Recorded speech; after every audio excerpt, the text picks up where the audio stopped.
তো তাছাড়াও সবাই হচ্ছে এইচএস এর লোকে দিকে যেতে চাইছে জেনারেল লাইনে।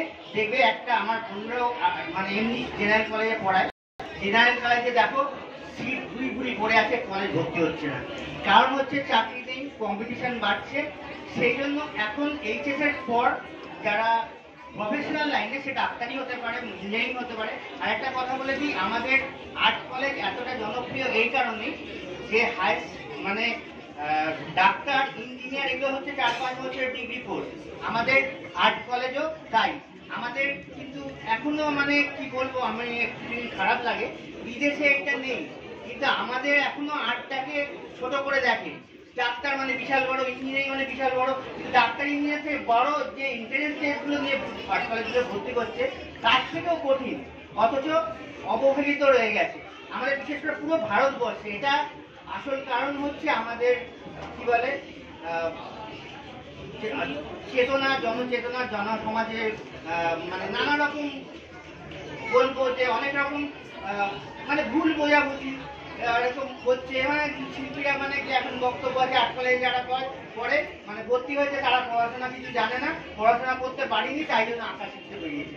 এখনো ধারণা আছে, দেখবে আর্ট কলেজে মানে কি বলে রাখাপাড়া সায়েন্স নিতে পারবে না, আর্টস নিতে পারবে না, পড়াশোনা করতে পারবে না, ওই জন্য ছবি আঁকতে জানে, এরা পড়াশোনা জানে না।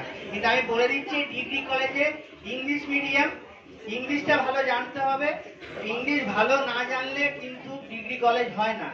এবং ডিগ্রি কলেজ এগুলো এই জন্যই মাহাত্ম্য বেশি, কারণ এখানে সমান তালে কি এমনকি বেশি থিওরি পর্যন্ত পড়তে হয়। ঠিক আছে, তোমরা যদি ভাবো ডিগ্রি করার সময়, এখন তোমরা এঁকেছো ঠিক আছে, কিন্তু ডিগ্রি করলে যদি ভাবো যে পড়াশোনা করতে হবে না, তারা আমি বলবো তাদেরকে না করাই ভালো।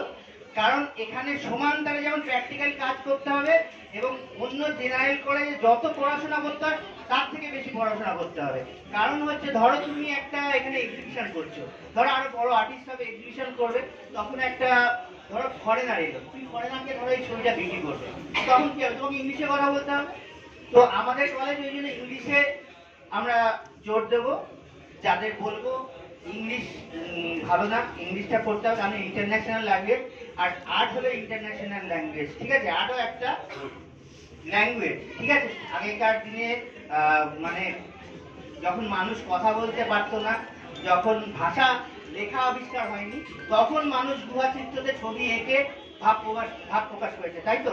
তাই জন্য এটা সবচেয়ে পুরনো ল্যাঙ্গুয়েজ, এখনকার ভালো ল্যাঙ্গুয়েজ, এবং আরো অনেক কিছু জানা যাবে।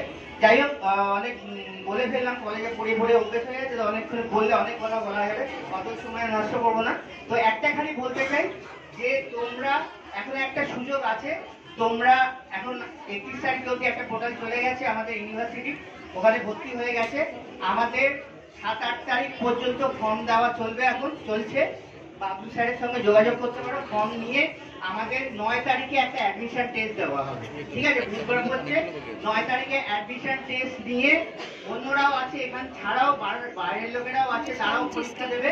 তাদের মধ্যে থেকে আমরা বাছাই করে নেব। তবে যারা এখান থেকে পাস করেছে, আমি কথা দিলাম বাবু স্যারের সহযোগিতায় আমি করেছি, এক কয়েকটা কথা করতে পেরেছি, না আমাদের সম্ভব হতো না। উনি আমাদের ফ্যাকাল্টিতে আছেন, উনি আমি ধরুন প্রিন্সিপাল, উনি head of the department painting এর। ঠিক আছে, তো উনি শেখাবেন, উনি তোমাদের ওনার কাছ থেকে ফর্ম নিয়ে তোমরা পরীক্ষা দেবে। পরীক্ষা দিলে আমি বলতে পারি বাইরে থেকে যারা আসবে তাদের থেকে তোমাদের জন্য আলাদা কিছু মার্কস দেওয়া হবে, যাতে তোমরা সুযোগটা বেশি পাও। ওই জন্য তোমরা যদি একটা সামনে মানে এরপরে যদি চলে যায় 9 তারিখের পরে, তারপরে আবার হয়তো পরের বছর, ঠিক আছে, একটা বছর নষ্ট হবে। সেই জন্য বলে রাখলাম, যদি কেউ ভর্তি হতে চাও বা এইচএস পাস করতে হবে, এইচএস পাস করে যদি কেউ ভর্তি হতে চাও আর্ট কলেজে, এটা সমান একদম government Rabindra Bharati master degree বাইরে ভর্তি হয়েছে, তারও আসার কথা ছিল, হয়তো হয়নি। ডিগ্রি মাস্টার ডিগ্রি অলরেডি ভর্তি হয়ে গেছে। তোমরা যদি ভর্তি হতে চাও, 8 তারিখের পর আর ফর্ম দেওয়া হবে না, 9 তারিখে অ্যাডমিশন টেস্ট হবে, সেখানে আমাদের লিমিটেড সিট আছে, সেই সিটে আমরা ভর্তি করাবো। ঠিক আছে, বাকিটা বাবু স্যারের কাছ থেকে জেনে নেবে। থ্যাংক ইউ, রাখি।